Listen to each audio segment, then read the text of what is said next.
बहुत सी government jobs के interviews में बड़े इंटरेस्टिंग सवाल पूछे जाते हैं आपके दिमाग को परखने के लिए। और मुझे तो ऐसे सवालों को सुनने में और उनका जवाब देने में बड़ा मजा आता है। तो चलो एक ऐसा इंटरेस्टिंग सवाल मैं आपसे पूछता हूं। मान लीजिए कि आपके पास 7 केले हैं और उन्हें आपको 8 जनों में बराबर बांटना है, लेकिन शर्त यह है कि आपको केलों को काटना नहीं है। तो अब आप ये काम कैसे करोगे, यही आपको बताना है। सोचिए आराम से। सोच लिया? तो चलो मैं इसका आंसर बताता हूं। देखिए आपको करना क्या है, उन 7 केलों का शेक बनाना है और फिर उसके बाद आपको 8 जनों में बराबर बांट देना है। आपको केले काटने भी नहीं पड़े और बराबर बट भी गए। गाइस, है ना इंटरेस्टिंग सवाल? गाइस, हम में से अधिकतर लोग एल्बर्ट आइंस्टाइन को सबसे ज्यादा बुद्धिमान मानते हैं और उन्हीं के आईक्यू लेवल से सबके आईक्यू लेवल का कंपैरिजन किया जाता है। लेकिन क्या आपको पता है कि एल्बर्ट आइंस्टाइन खुद किसको सबसे ज्यादा बुद्धिमान मानते थे? चलो मैं आपको बताता हूं। एक बार किसी रिपोर्टर ने एल्बर्ट आइंस्टाइन से पूछा कि सबसे ज्यादा बुद्धिमान व्यक्ति होना कैसा लगता है, क्या आप बताएंगे? तो उसके ऊपर जो एल्बर्ट आइंस्टाइन ने जवाब दिया वो आप लोगों को सुनना चाहिए। उन्होंने कहा, मुझे नहीं पता, आई थिंक ये सवाल आपको निकोला टेस्ला से पूछना चाहिए। गाइज, अगर निकोला टेस्ला नहीं होते तो ऐसे बहुत सारे इन्वेंशंस हैं जो कि कभी पॉसिबल ही नहीं हो पाते। इसीलिए साइंस कम्युनिटी उन्हें सबसे ज्यादा बुद्धिमान और जीनियस मानती है। गाइज, आपका इसके बारे में क्या ख्याल है? चैट सेक्शन में जरूर लिखेगा। भाई साहब, क्या फीयरलेस खिलाड़ी है ये। अपने पहले ही इंटरनेशनल मैच में 50 ठोक दी। नाम है ईशान किशन। जहां पर बाकी खिलाड़ी अपने पहले मैच में नर्वस हो जाते हैं, वहीं इसी खिलाड़ी ने इंग्लैंड जैसी नंबर 1 T20 टीम के सामने 5 चौकों और 4 छक्कों के साथ 32 गेंद में 56 रन ठोक डाले। ऐसे फील्डलेस खेलते हुए मैंने आज से पहले कभी किसी को नहीं देखा। लगता है टीम इंडिया को विराट कोहली जैसा एटीट्यूड रखने वाला एक और बंदा मिल गया है। आपका ईशान किशन के खेल के बारे में क्या कहना है? चैट सेक्शन में जरूर लिखेगा। कोई भी चीज एक दिन में नहीं होती, लेकिन एक दिन जरूर होती है अगर आप कंसिस्टेंसी और फोकस रखते हो तो। चलो मैं आपको एग्जांपल देता हूं।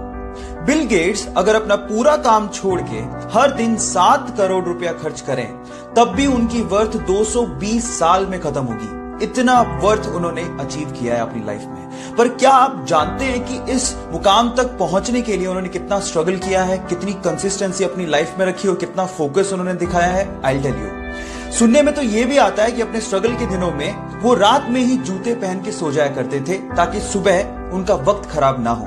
अब आप लोग कहेंगे कि जूते पहनने में तो 5 ही मिनट लगते हैं। इस 5 मिनट की कीमत उन्होंने समझी, तभी तो वो इस मुकाम तक पहुंचे। इसलिए गाइज, जो भी चीज आप चाहते हो ना, उस पर कंसिस्टेंसी और फोकस रखना बहुत जरूरी है। और अगर आप लोगों ने भी ये किया तो आप लोग उस मुकाम तक पहुंच जाएंगे जहां तक शायद बहुत ही कम लोग पहुंचे। So focus in you, stay motivated. किसी चीज को लेके नेगेटिव थिंकिंग और किसी चीज को लेके पॉजिटिव थिंकिंग, ये कंप्लीटली हमारा चॉइस है। मेरा ऐसा 100% बिलीव है that we are the curator of our thought process guys. इसको लेके मुझे एक मॉन्क की बात याद आती है। उसका कहना था कि कोई भी चीज अच्छी या बुरी नहीं होती, वो डिपेंड करता है कि हम उसे कैसे यूज करते हैं। जैसे कि ये बोतल, अब आप पे डिपेंड करता है कि आप इस बोतल में पानी भरते हैं या पॉइजन। गाइस, आपका माइंड भी ऐसे ही है, इस खाली बोतल के जैसे। अब आप पे डिपेंड करता है कि आप उसमें पॉजिटिव थॉट्स भरते हैं या negative. So guys, stay motivated, keep only positive thoughts in your mind. अपनी लाइफ की तीसरी ऐसी सबसे इंपॉर्टेंट चीज जिसके लिए आपको रेगुलेशन रखने की जरूरत नहीं है, वो है spending time on yourself. Guys, अपने लिए समय निकालना बुरी बात नहीं है। इनफैक्ट इससे आपके आसपास के लोगों का भी भला होता है।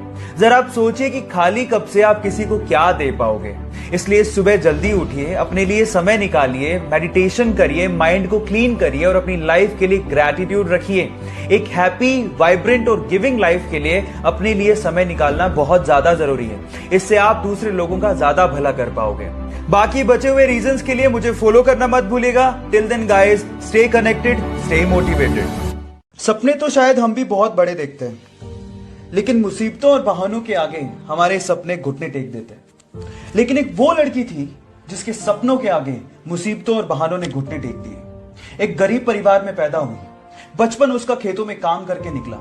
15 साल की उम्र में उसने सोचा कि वो बॉक्सिंग में अपना करियर बनाएगी। घर से कोई सपोर्ट नहीं था, ना ही ट्रेनिंग के लिए कोई सुविधाएं थी, लेकिन उसकी जिद के आगे सारी मुसीबतों ने घुटने टेक दिए। जी हाँ, मैं बात कर रहा हूं 6 times world amateur boxing champion, 5 times Asian women championship winner, Asian games 2014 gold medallist, Olympics 2012 bronze medallist, 2013 Padma Bhushan winner, 2003 Arjuna award winner and 2006 Padma Shri Mary Kom. So guys, believe in you, क्योंकि जिद है तो जीत पक्की।